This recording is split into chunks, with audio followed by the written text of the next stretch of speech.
দেখেন এটা তো কমিটির টিম, এটা তো আমরা এলাকাগত জানি, বাট এটা তো এখন কমিটির টিম, এটা কীভাবে বলবো? এখানে তো লাইভ টেলিকাস্ট ম্যাচ, এখানে তো কমিটির টিম যদি থাকে এটা তো লাভ নাই আসলে। জাস্ট ফান করে বলছেন, এটা ঠিক আছে, হইতে পারতো না। খেলার মাঝপথে এমন একটা দুর্ঘটনা হতে পারতো, তো খেলা শুরুর আগেই সেটা কমপ্লিট হয়ে গেছে, এই জন্য সবাই একটু ফ্রেশও আছে। প্রেশার আমার মনে হয় এখন কারোরই প্রেশার নাই, সবাই মেন্টালি ফ্রি এখন ক্রিকেট খেলতে পারে না। ম্যাচ প্রথমত ম্যাচ জেতা, উইন ইজ উইন, এটা তো সবসময় আনন্দের বিষয়।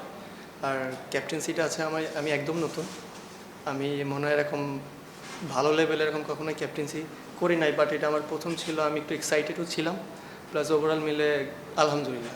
রাতের খেলা তো ডিউ থাকবে, বাট আমার কাছে মনে হয় যে টস জিতে ব্যাটিং নেওয়াটা এটার কোচের একটা ভালো ডিসিশন ছিল। দেখেন আমাদের কিন্তু ব্যাটিং লাইন অত বড় ছিল না, তো সেই ক্ষেত্রে আমাদের বোলিং সাইডটা অনেক স্ট্রং ছিল, আমাদের মনে হয় টসটা অনেক ইম্পর্টেন্ট ছিল, সেটা আমরা ভালোভাবে ইউটিলাইজ করতে পারছি। আশা করি তো নেক্সট ম্যাচ থেকে আমরা 4টা ওভারসিজ নিয়ে খেলতে পারি। 4টা ওভারসিজ হলে দেখা যাচ্ছে টিমের ব্যালেন্সটা আরও ভালো হতে পারবে, এটা আর কি। এটা তো আমাদের হাতে নাই, বাট বর্তমান যারা অফিসিয়াল আছে তারা হয়তো বা ডিসিশান নিতে পারবে।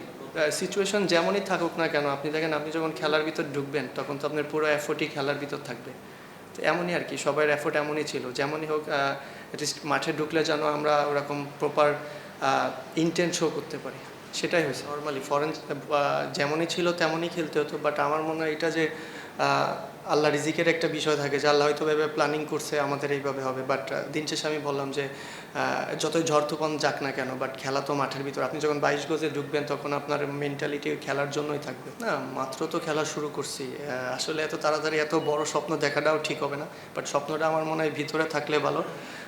ওভারসিজ যদি আরও 2টার সাথে হয় অবশ্যই ডেফিনেটলি টিম কম্বিনেশন তো অনেক ভালো হবে।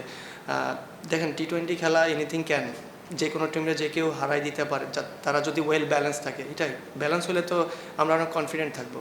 দেখেন আপনারাও যেভাবে নিউজ করছেন বা আপনারা যেভাবে জানেন যে আসলে এটা একটু ডিফিকাল্ট ছিল, বাট বললাম যে দিন শেষে ক্রিকেট খেলা, যে আমরা তাড়াতাড়ি মানিয়ে নিয়েছি এটা important, but as a player হিসেবে স্বস্তির একটা জায়গা থাকে, সেটা হয়তো বা আমরা এটা জিনিসটা দেখা যাচ্ছে খেলার ভিতরে হতে পারতো, বাট খেলার শুরুর আগেই জিনিসটা সলভ হয়ে গেছে, জিনিসটা এই জন্য হয়তো বা প্লেয়ারদের জন্য ভালো হয়েছে। না ডাউট বলবো না, দেখেন আমি যখন অকশনে যাই আমার থাকে না যে অনেক ফ্র্যাঞ্চাইজি আমার নক দিচ্ছিল যে আমি জানি অকশন থেকে চলে আসি, এমন আর কি, জাস্ট এই জিনিসটা এমন আর কি, বাট আমার মনে হয় আমার ডিসিশনটা রাইট ছিল।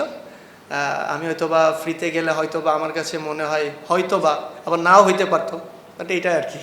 আপনি ব্যবস্থাপনা যদি ভালো না থাকে, প্লেয়াররা তো একটু, আমরা যেহেতু ইন্টারন্যাশনাল ক্রিকেটার, তো আমরা তো এই পরিবেশটা বেসিক্যালি আমি কোনো ফ্র্যাঞ্চাইজিতে এরকম পরিবেশ পাইনি, তো আমার জন্য একটু ডিফিকাল্ট ছিল এটা আর কি। জি আমি এটা নিয়ে আসলে আমি ইনভলভ ছিলাম না আসলে। বর্তমান যারা অফিসিয়াল আছে তারা আসলে 2-1 দিনের ভিতরে এটা জানা যাবে কারা আসতেছে বা কারা এসে খেলবে নেক্সট ম্যাচ থেকে, এটা আর কি। না এটা বোঝানো আসলে না, দেখেন এজ এ প্রফেশনাল ক্রিকেটার তো আসলে একটু প্রবলেম ছিল, সেই প্রবলেমটা সলভ হওয়ার সাথে সাথে আমরা সবাই ফ্রি হয়ে গেছে, যেটা আমার মনে হয় যারা কোচিং স্টাফে যারা নতুন আসছে বা যারা নতুন অফিসিয়াল আসছে তারা আমাদের পুরো মেন্টালি ফ্রি করে দিয়েছে, বললাম তো যে আমরা একদম মেন্টালি ফ্রি ক্রিকেট খেলতে পারছি এখন।